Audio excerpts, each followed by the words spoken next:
ਕਿਸਾਨਾਂ ਵੱਲੋਂ 13 ਫਰਵਰੀ ਨੂੰ ਸ਼ੁਰੂ ਹੋਣ ਜਾ ਰਹੇ ਦਿੱਲੀ ਅੰਦੋਲਨ ਦੀਆਂ ਤਿਆਰੀਆਂ ਪੂਰੇ ਭਾਰਤ ਵਿੱਚ ਵਿਆਪਕ ਰੂਪ ਲੈ ਰਹੀਆਂ ਹਨ, ਜਿਸ ਦੇ ਚੱਲਦਿਆਂ 18 ਉੱਤਰ ਭਾਰਤੀ ਕਿਸਾਨ ਮਜ਼ਦੂਰ ਜਥੇਬੰਦੀਆਂ ਵੱਲੋਂ ਤਿਆਰੀਆਂ ਤੇ ਭਾਰਤ ਦੌਰੇ ਤੇ ਚੱਲ ਰਹੇ ਕਿਸਾਨ ਮਜ਼ਦੂਰ ਸੰਘਰਸ਼ ਕਮੇਟੀ ਪੰਜਾਬ ਦੇ ਸੂਬਾ ਆਗੂ ਸਰਵਣ ਸਿੰਘ ਪੰਧੇਰ ਵੱਲੋਂ ਤੂਫਾਨੀ ਦੌਰਾ ਕੀਤਾ ਜਾ ਰਿਹਾ ਹੈ।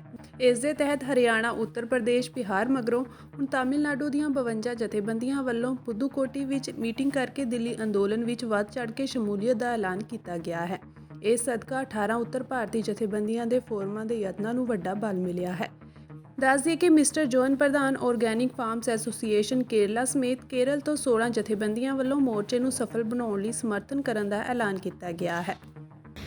तो आज हम तमिलनाडु में यहाँ पहुँचे हैं, तो यहाँ बहुत से संगठन यहाँ इकट्ठे, लगभग 52 संगठन आए। तो उन्होंने 13 फरवरी को जो दिल्ली मोर्चा हम जिन मांगों पर लगा रहे हैं, सभी को उन्होंने सपोर्ट किया और ये भी कहा भी हम दिल्ली मोर्चे में शामिल होंगे।